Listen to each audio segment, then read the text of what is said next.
이번 시간에는 지난 시간에 이어서 둘째 화에 대해서, 여섯째 나팔에 대해서 말씀을 드립니다. 계시록 9장 13절에 여섯째 천사가 나팔을 불매 내가 들으니 하나님 앞 금단 네 뿔에서 한 음성이 나서, 그렇게 나오죠. 금단은 금향단으로 성도들의 기도를 올리는 곳입니다. 네 뿔은 한 음성으로 말씀하고 있는 네 복음서, 사복음서를 말하죠. 따라서 하나님 앞에 금단의 네 뿔에서는 그 음성은 제단 아래에 있는 순교자들과 모든 성도들의 기도에 대한 하나님의 응답적인 성격을 가진 것이다 라고 볼 수가 있습니다. 다시 말한다면 순교자들의 부르짖음에 대해서는 이제 그들의 피에 대한 복수가 시행된다는 고지의 성격을 가지고 있습니다. 그래서 새 재앙은 불과 연기와 유황을 지칭하죠. 다섯째 나팔 재앙에서의 황충은 사람들을 괴롭게 하는 권세만 받았을 뿐 생명을 앗아가지 못했지요. 그런데 여섯째 나팔 재앙에서의 마병대는 이처럼 사람을 실제로 죽이는 권세까지 받았습니다. 그런데 모두 죽이는 것이 아니라 3분의 1만 죽이라, 이런 제한적 심판을 알려주고 있어요. 나팔 가진 여섯째 천사에게 말합니다. 흥강 유프라데에 결박한 네 천사를 놓아주라. 여기서 네 천사가 누구냐? 계시록 7장 1절에 네 천사와는 달리 사단의 천사로서 땅 위에 심판할 임무를 띈 자들이다 라고 생각합니다. 그 이유가 이제 다음 9절, 15절의 내용이죠. 이 사는 땅의 수, 다시 말해서 지상의 수를 말하고 지상의 가장 악한 천사들이다, 그렇게 볼 수가 있는 것이죠. 그러면은 왜 이 네 천사가 사단의 천사냐? 15절에 네 천사가 놓였으니 그들은 그 연, 월, 일, 시에 이르러 사람 3분의 1을 죽이기로 예비한 자들이다. 착한 천사, 선한 천사라면 사람을 죽일 수 있습니까? 죽일 수 없어요. 왜냐? 하나님이 천사를 지음을 받았을 때는 하나님을 경배하고 사람들을, 성도들을 보호하기 위해서, 지켜주기 위해서 그렇게 창조하셨잖아요. 만드셨잖아요. 그런데 여기에 나오는 14절의 이 네 천사는 유프라강에서부터 나왔는데 땅의 3분의 1을 죽여요. 그러니까 이건 죽이는 천사로 나온 겁니다. 그러니까 악한 그러한 천사다. 그렇게 우리가 해석을 해야 됩니다. 마병대의 수는 1만만이니 내가 그들의 수를 들었노라. 동원될 군대의 수가 2억이라고 했습니다. 우리가 꼭 이 숫자에만 국한될 것이 아니라 그 이상도 생각할 수도 있어야 됩니다. 그러니까 무한한 그런 수의 사람들이 동원이 되는 거예요. 엄청난 규모죠. 마병대, 기병대의 수가 2억인데 그 숫자가 단지 하나님의 전차와 같이 헤아릴 수 없다는 뜻이에요. 무수하게 많다는 거예요. 우리가 다윗하고 사울 왕을 볼 때 다윗이 전쟁에서 싸워서 승리하고 돌아올 때 백성들이 환호했잖아요. 뭐라고 했습니까? 사울이 죽인 자는 1000천, 다윗이 죽인 자는 10,000,000.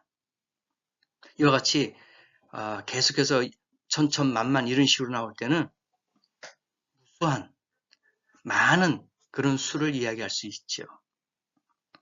여기서도 2만만 그렇게 나왔으니까 꼭 2만만 해서 그 숫자만 2억이다 하고 그렇게 하는 것보다도 그 이상의 많은 엄청난 숫자다라고 생각을 해야 되겠죠.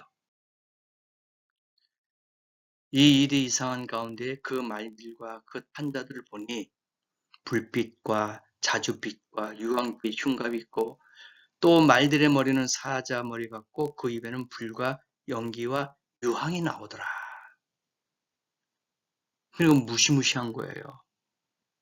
거기에 막 입에서 유황이 나오고 사자 입같이 생기고 꼬리에는 또 저렇게 뱀같이 이 세 재앙 곧 저희 입에서 나오는 불과 연기와 유황을 인하여 사람 3분의 1이 죽어요. 우리 지금 인구가 전 세계적으로 7억이 좀 넘는다고 하지요. 그러면 3분의 1이 죽어요. 그럼 몇 명이 죽습니까? 거의 2억 5천만 명이 죽는다고 봐야 되죠. 어마어마한 숫자예요. 엄청난 숫자입니다. 3분의 1이 죽음을 당합니다.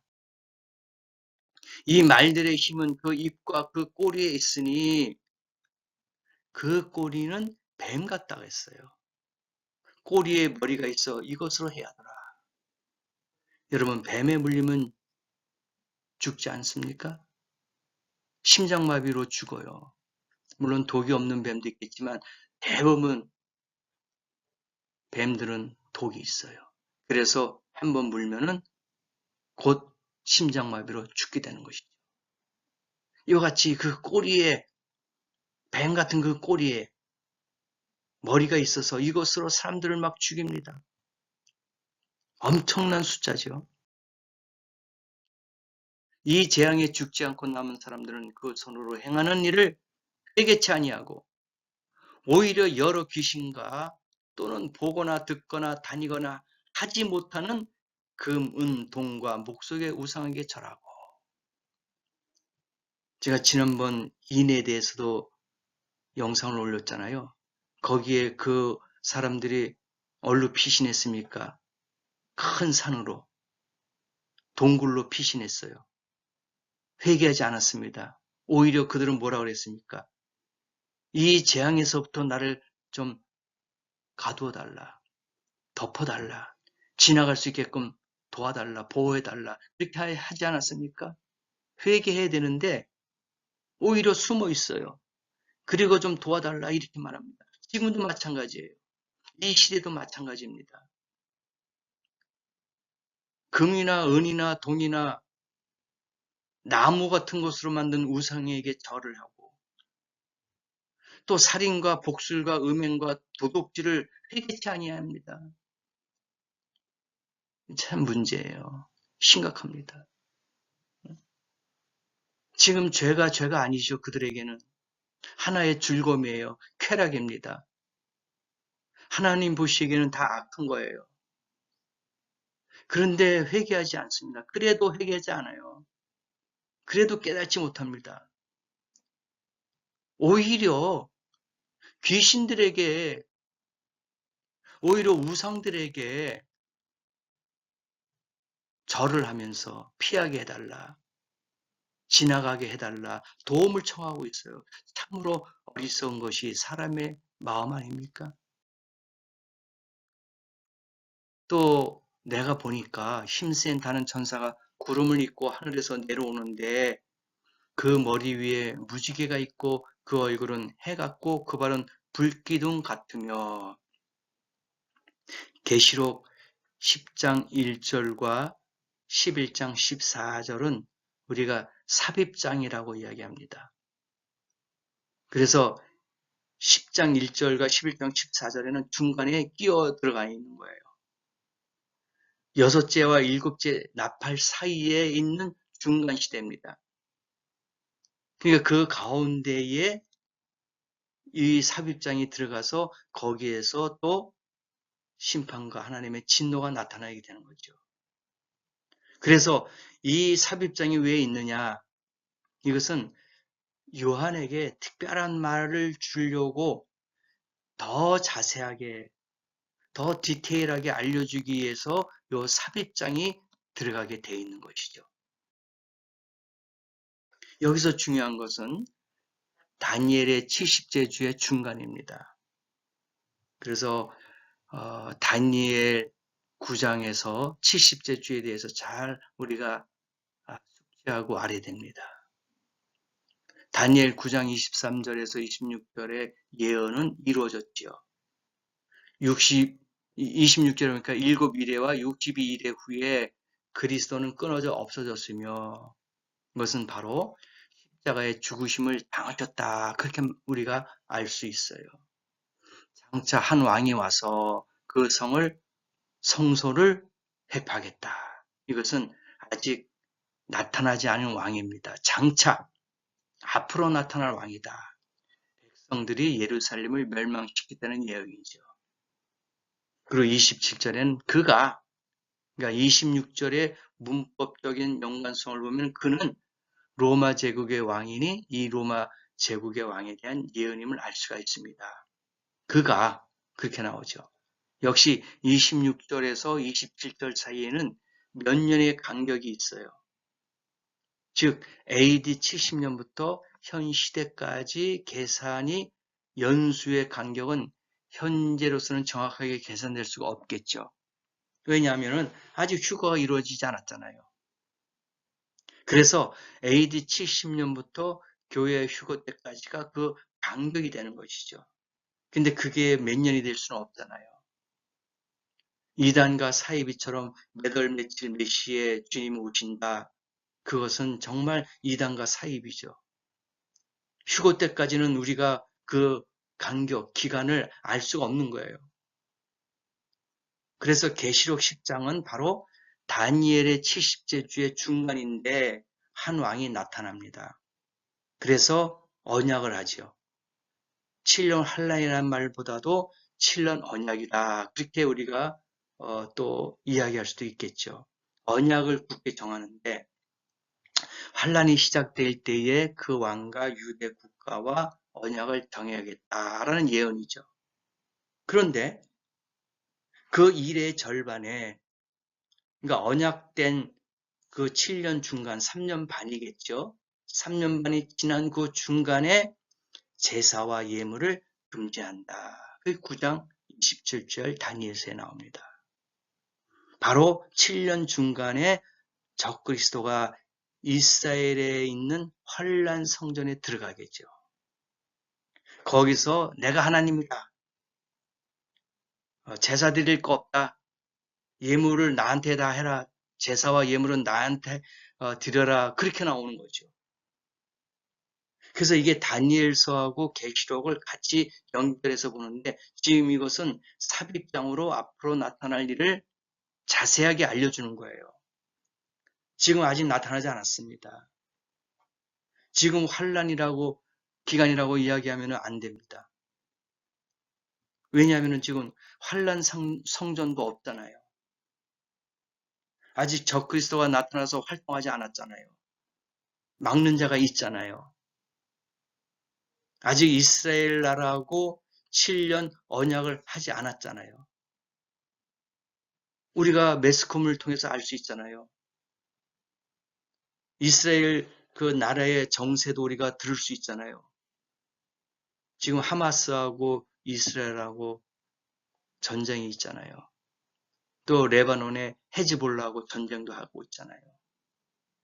그러면 전쟁의 소리를 듣고 있는데 7년 평화 조약이라는 말은 우리가 듣지 못했잖아요.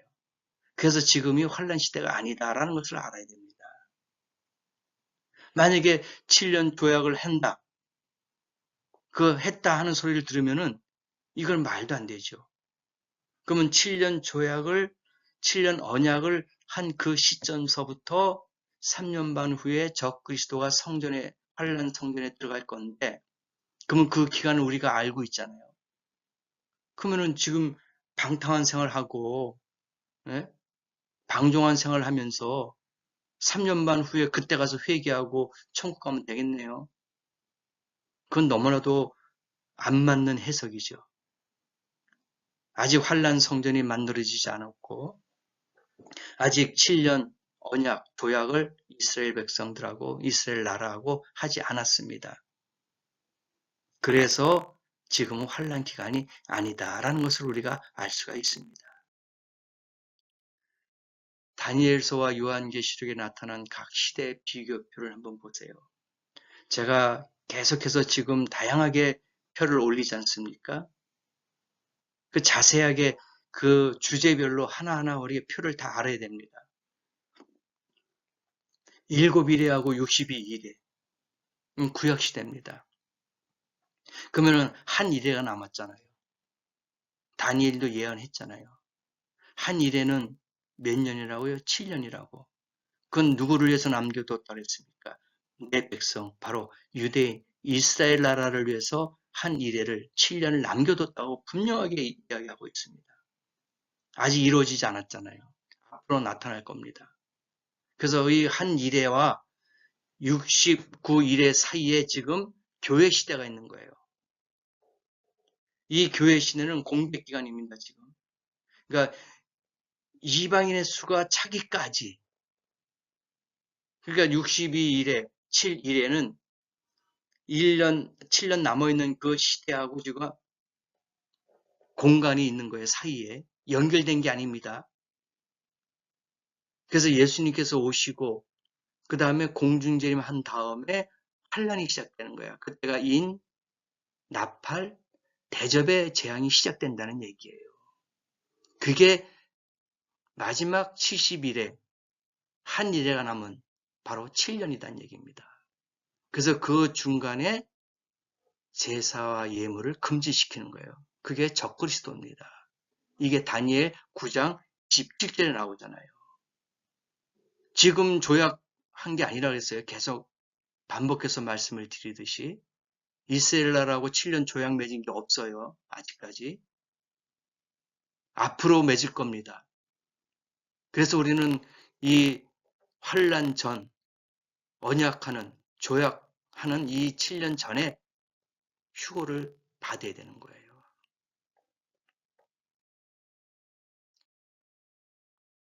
일곱째 나팔 불기 전에 계시록 10장, 11장, 14절까지가 삽입장이라고 조금 전에 말씀을 드렸어요.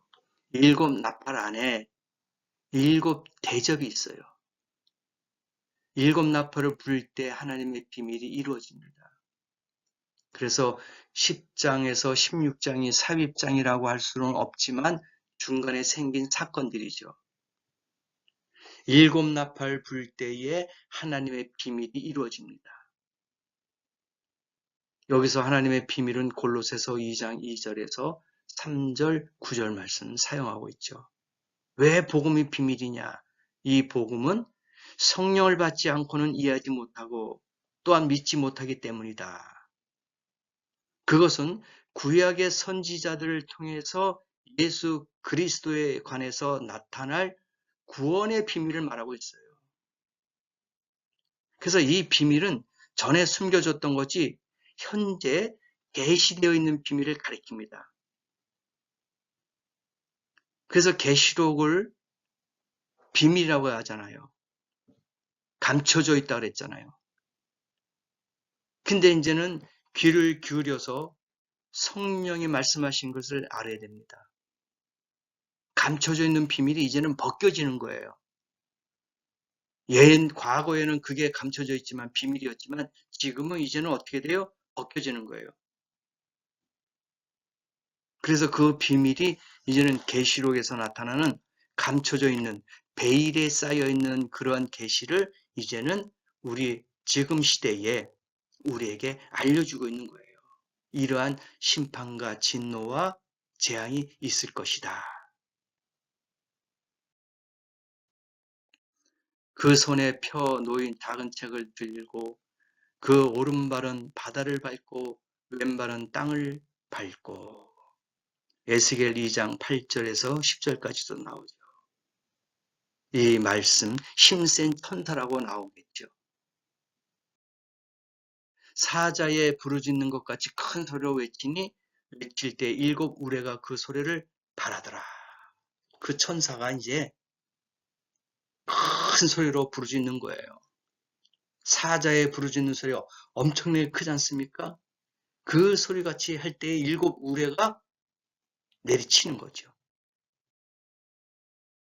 출애굽기 19장 16절에 나오죠. 우레와 번개와 빽빽한 구름 산 위에 있고, 그래서 우레 같은 거, 번개 같은 거 이런 거는 하나의 심판이다. 앞으로 나타날 징조라는 것을 우리가 알아야 됩니다. 출애굽기 19장 16절에 셋째 날 아침에 나팔 소리가 매우 크게 들리니 진중에 있는 모든 백성이 다 떨더라. 나팔 소리가 점점 커질 때에 모세가 말한즉 하나님이 음소로 대답하시더라. 나팔 소리가 날 때에 큰 울림이 나오겠죠. 그때 막 두렵고 떨리는 마음이 있을 때에 이제 모세가 말한즉 하나님이 음소로 대답하시더라. 그러니까 믿지 않는 자에게는 두렵고 떨림이 되겠죠. 믿는 자에게는 그것이 기쁨과 즐거움의 환희의 소리가 될 것이겠죠. 7 우레가 발할 때에 내가 기록하려고 하다가 곧 들으니 하늘에서 소리가 나서 말하기를 7 우레가 발한 것을 임봉하고 기록하지 말라 하더라. 그렇게 계시록 10장 4절에 나옵니다. 내가 본 바 바다와 땅을 바꿔 솟는 천사가 하늘을 향하여 오른손을 들고 하늘에서 나서 내게 들리던 음성이 또 내게 말하여 가로되 가서 바다와 땅을 밟고 솟는 천사의 손에 펴놓인 책을 가지라. 그렇게 이야기합니다. 내가 천사에게 나아가 작은 책을 달라 한즉 천사가 가로되 먹어라. 그러나 내 배에는 쓰나 내 입에는 꿀같이 달 것이다. 그걸 먹어라. 그렇게 요한에게 이야기하는 것이죠. 예언자가 그것을 섭취한 후 그대로 예언하려면 고난이 있다. 그런 뜻이 되겠죠. 그 예언의 내용에는 적그리스도의 재앙도 포함되었다. 성도들의 순환이 있을 것이다. 그래서 요한의 근심이 크다. 고통거리가 되었다라는 말도 된다는 얘기죠. 왜냐하면 앞으로 나타날 그러한 일들이니까 이것이 엄청난 재앙이고 심판이다라는 것을 알기 때문에 고통거리가 되는 거죠. 내가 천사의 손에서 작은 책을 갖다 먹어버리니 내 입에는 꿀같이 다나 먹은 후에 내 배에서는 쓰게 되더라. 하나님의 말씀은 꿀송이 같다 그랬어요. 그만큼 달콤하다는 거죠. 근데 그 먹은 다음에 배에서 쓰게 되는 것은 뭐냐? 말씀 가운데 이제는 재앙이 시작되니까, 심판이 시작되니까 쓰다는 자체는 고통스럽다는 얘기죠. 저가 내게 말하기를 내가 많은 백성과 나라와 방언과 임금에게 다시 예언하여야 하리니 하더라. 지금 삽입장으로서 계속 말씀해 또 내게 지팡이 같은 갈대를 주며 말하기를 일어나서 하나님의 성전과 제단과 그 안에서 경배하는 자들을 청량하되 성전 밖 마당은 청량하지 말고 그냥 두라. 이것을 이방인에게 주었은즉 저희가 거룩한 성을 42달 동안 짓밟으리라. 42달은 며칠입니까? 1260일. 몇 년이에요? 3년 반이에요. 예, 분명히 나오잖아요. 42달 동안 짓밟으리라. 그냥 놔둬라. 이방인에게 그냥 주는 거예요. 그래서 3년 반 끝나고 후 3년 반 그때는 저 그리스도가 활동하게 된다는 것이죠. 딱 42달 1260일 3년 반이에요. 정확하게 기록이 되어 있잖아요. 그래서 환란을 통과한다고요? 7년 환란하고 천년왕국 같이 연결된다고요? 아닙니다. 내가 나의 두 증인에게 권세를 주리니 저희가 굵은 베옷을 입고 1160일을 예언하리라. 두 증인이 나옵니다. 환란 가운데에요, 이거. 두 증인이 그때 나타나게 되는 것이죠. 나중에 두 증인이라는 그 주제를 가지고 따로 그렇게 또 강의하겠습니다. 두 증인은 천사에게서부터 권능을 받았는데 두 증인은 누구냐? 사실 우리가 신학을 공부하면서도 또는 교육자들이 많이 헷갈려하고 있는 거예요. 과연 두 증인이 누구냐? 그때 당시 환란 가운데 나타나서 이제 활동을 하는데 에일리야, 에녹으로 보는 견해가 있어요. 왜냐하면 죽지 않았기 때문이다. 성경에는 한번 죽음을 당하는 것이 우리에게 사람들에게는 언젠가는 한번 죽음을 당해야 된다 이거죠. 그래서 그때 엘리야하고 에녹이 두 증인으로 활동하지 않겠나. 또는 엘리야, 모세로 보는 견해가 있어요. 이것은 율법과 선지자의 대표다. 또 수룹바벨과 학계 선지자로 보는 견해와 또 교회와 은혜 받은 주의 종들을 말하고 신약과 구약 성경을 말하고 베드로와 바울을 지칭한다. 이와 같이 다양한 해석 방법이 있어요. 참 많습니다. 그러니까 두 개씩 짝 지으면은 아주 많은 그러한 견해들이 생기겠죠. 근데 좀 보편적으로 볼 때, 모세하고 엘리야로 보는 것이 맞지 않느냐. 그렇게들 많이 이야기합니다. 왜냐면은, 율법과 선지자로 보는데, 그들이 모세 오경을 지금도 이스라엘 백성들은 지키고 있잖아요. 그래서 엘리야하고 모세가 나타날 때에 그들이 쉽게 받아들일 수 있지 않겠느냐. 그렇잖아요? 변화산상에 나타났던 사람들이 바로 이 두 사람이에요. 마가복음 9장 4절에 보니까 6절에서는 그들은 물을 피로 만들고 땅을 재앙으로 칠 권세가 주어졌다고 했는데 바로 모세가 애굽에서 재앙을 내리게 한 인물이다. 그렇게 보는 것이죠. 그래서 모세하고 엘리야가 유력하지 않느냐. 이제 그렇게 해석들을 하는 것이죠. 그 시에 큰 지진이 나서 성 10분의 1이 무너지고 지진에 죽은 사람이 7천이라. 그 남은 자들이 두려워하여 하나님의 영광을 돌리는 거예요. 그러니까 지금도 지진이 일어나는 거예요. 그러니까 지진은 하나의 재앙이다. 심판이다. 그렇게 볼 수 있겠죠. 그래서 성 10분의 1이 무너집니다. 지진에 죽은 사람이 7천 명이나 된다는 거예요. 그러니 얼마나 두렵고 떨리겠어요. 그래서 하나님께 영광을 돌리게 되는 것이죠. 둘째 화는 지나갔으나 보라, 셋째 화가 속히 이르는도다. 그래서 둘째 화까지 지났어요. 큰 재앙과 하나님의 진노가 있었죠. 이제 마지막 일곱째 나팔, 하나가 남았어요. 그 재앙이 또 우리에게 또 어떻게 알려주고 있는지 다음 시간에 같이 알아보는 시간 갖겠습니다.